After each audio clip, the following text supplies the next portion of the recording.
Good morning, good afternoon and good evening students. English with Madhusudan channel में आपका स्वागत है। यदि आपने मेरे इस चैनल को अभी तक सब्सक्राइब नहीं किया, सबसे पहले आप मेरे इस चैनल को सब्सक्राइब करें ताकि मेरे लेटेस्ट वीडियोस टाइम पर आपको स्टूडेंट्स मिलते रहें। इस वीडियो में हम क्लास 8th की NCERT की हनी ड्यू की जो बुक है उसका 3rd chapter the glimpses of the past को डिस्कस करने जा रहे हैं।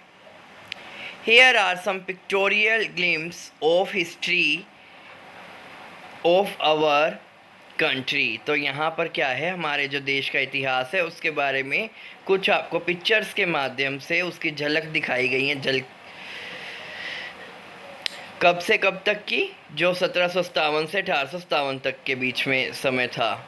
These pictures and speech bubble, ये स्पीच बबल्स आपको दे रखे हैं जिसमें बातचीत की गई है, जो बताए गए हैं, और कुछ पिक्चर्स दी गई हैं। Will help your understanding of the condition that led to the event known as First War of Independence in 1857। यानी हमारा जो स्वतंत्रता संग्राम था, पहला जो उसका वॉर था, जो पहला युद्ध हुआ था वो कब हुआ था? 1857 में। और कौन सी ऐसी कंडीशन थी जिसके कारण से 1857 की क्रांति हुई थी? द मार्टर्स एट, शहीद, मार्टर्स होते हैं शहीद जो होते हैं ना, at a function in Delhi, Delhi में एक फंक्शन था, उसके दौरान आप देख सकते हैं लता मंगेशकर जी हैं और नेहरू जी हैं। O my countrymen, let your eye fill with tear as you recall the sacrifice of Indian martyr. तो वो कहते हैं, आपने ये गाना सुना ही होगा, ऐ मेरे वतन के लोगों जरा आँख में भर लो पानी। तो ये वही गाना है, उसके बारे में इसके अंदर जिक्र किया गया है।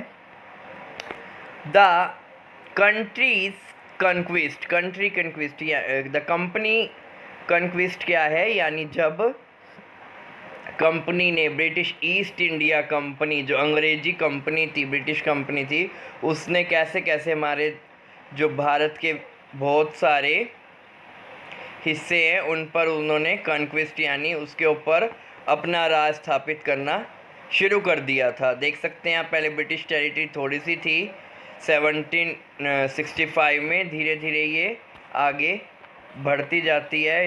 ये धीरे धीरे भारत के ऊपर क्या करते हैं, अपना अधिकार करना शुरू कर देते हैं। आप आगे देखेंगे ये ब्रिटिश एरिया कितना ज़्यादा बढ़ जाता है बाय 1856। तो किस तरह से कंपनी ने अपना ये शासन स्थापित किया, किस तरह से उन्होंने वो किया था, हम इस वीडियो में हम आगे देखेंगे। सेकंड पार्ट जो है the company conquest 1757 to 1849 with its superior weapon. क्यों कंपनी ब्रिटिश इंडिया कंपनी थी, उन लोगों के पास बहुत ही अच्छे हथियार थे। East India Company was extended its power in 18th century, जब 18वीं शताब्दी थी, यानी 1757 से लेकर 1800 तक 18वीं शताब्दी में क्या कर रही थी कंपनी, अपनी पावर को बढ़ा रही थी भारत के अंदर। इंडियन प्रिंस वर शॉर्ट साइटेड, भारत के जो राजा थे ना उनकी दूरदृष्टि नहीं थी, यानी वो भविष्य के बारे में नहीं सोचते थे। दैट अपस्टार्ट रजत भा call the English merchant they will help me to defeat. तो इस तरह से वो क्या कहते थे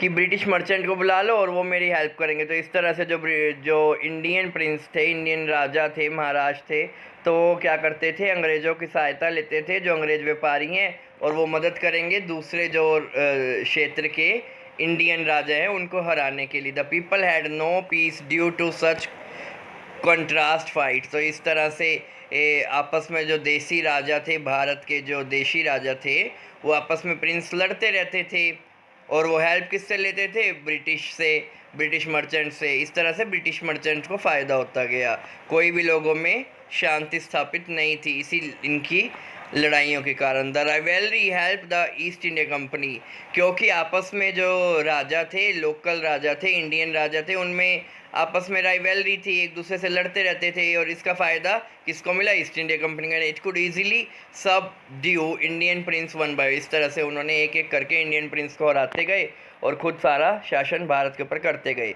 ए far seeing ruler like the brave Tipu of Mysore, जो टीपू के सुल्तान थे, टीपू ऑफ मैसूर थे, वो बहुत ही ब्रेव थे और वो दूर की देख भी सकते थे।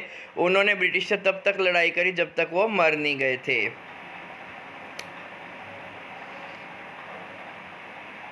Thank God there is peace in the country now. No more war, no more looting by thugs. It is good who sent the British. तो इस तरह से आप देख रहे हैं इस बबल के अंदर आपको क्या दे रखा है कि भगवान का आशीर्वाद है, भगवान का शुक्रिया है कि भारत में अब शांति है, यहाँ पर शांति है, यहाँ पर अब युद्ध नहीं है, कोई लूट नहीं रहा। ये तो भगवान है जिन्होंने यहाँ पे ब्रिटिश लोगों को भेजा है। Our destiny is link with them, हमारा तो भाग्य ब्रिटिश से ही जुड़ा हुआ है। How did Indian react to these conquest, Bharat के लोगों ने किस तरह से रिएक्ट किया, आप देख सकते हैं इन पिक्चर्स में। The white man has killed, तो दूसरी तरफ लोग क्या कह रहे थे कि जो वाइट मैन है उन्होंने क्या किया है, हम लोगों को मार दिया है। हैज़ किल्ड एंड डिसोन्ड, हमारे राजा महाराजों को ख़त्म कर दिया है। सम किंग वर नॉट गुड, कुछ ये बात ठीक है कि हमारे कुछ राजा अच्छे भी नहीं थे, लेकिन but after all they were this land, वो हमारे देश के ही तो थे, हमारी धरती के ही तो थे वो राजा, फिर भी आफ्टर ऑल वो क्या है, हमारी धरती के राजा थे। Now we have become slave of foreigner, अब तो हम अंग्रेज़ों के गुलाम हो गए हैं, फॉरनर्स के गुलाम हो गए हैं। उसके बाद ब्रिटिश रूल की शुरुआत होती है, आप देख सकते हैं। Religious leader preach idea like untouchability and child marriage, जो रिलीजियस लीडर हैं वो क्या करा करते थे, वो छुआछूत का संदेश देते थे, बाल विवाह का संदेश देते थे। Anyone who cross the sea will lose his religion, जो लोग क्या करेंगे, समुद्र को लांघ जाएंगे, उनका जो धर्म है वो भ्रष्ट हो जाएगा। All the misery in the world is due to women, तो इस तरह की बातें, अंधविश्वास फैले हुए थे कि सारे दुखों का कारण केवल महिलाएं हैं। इस तरह से उन्होंने अंधविश्वास फैला रखे थे रिलीजियस जो प्रीचर थे, धर्म गुरु होते थे उस समय के। The truth was that Indian has lost self respect, the British second scorned them, तो वास्तविकता क्या थी कि जो इंडियंस थी उनकी सेल्फ रिस्पेक्ट खत्म हो गई थी। The British scorned them, the natives are unworthy of trust, incapable of honesty, तो वो लोग क्या कहते थे, ये अंग्रेज आपस में अब बात कर रहे हैं, आप देख सकते हैं कि जो नेटिव लोग हैं ना उनके ऊपर विश्वास नहीं किया जा सकता, वो उनकी ईमानदारी के ऊपर कोई विश्वास नहीं किया जा सकता। True your honour but I am also, हाँ आपकी बात सही है राज, लेकिन my honour but I am honest, लेकिन मैं तो क्या हूँ, मैं ऐसा नहीं हूँ, मैं तो ईमानदार हूँ, मैं बेईमान नहीं हूँ। Bring merchants, the British wanted quick profit, क्योंकि जो ब्रिटिश लोग थे वो क्या थे, व्यापारी लोग थे, उनको तो पैसा कमाने से मतलब था और भारत को लूटने से मतलब था। तो ब्रिटिश लोग ज़्यादा से ज़्यादा प्रॉफिट चाहते थे। Their heavy tax force farmer to abandon their field, क्योंकि वो बहुत ज़्यादा टैक्स लगाने लग गए, ज़मीन हथियाने लग गए और फार्मर को क्या करना पड़ा, अपनी धरती छोड़नी पड़ी, अपने खेतों को छोड़ना पड़ा।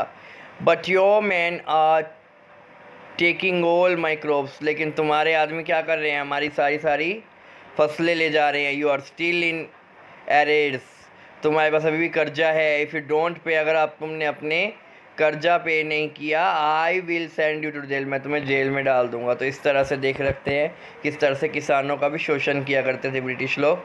Still the British invented other method which gave them more profit, इस तरह से अभी ब्रिटिश लोग तो यही ढूंढने में लगे थे किस तरह से भारतीयों से पैसा लूटा जा सकता।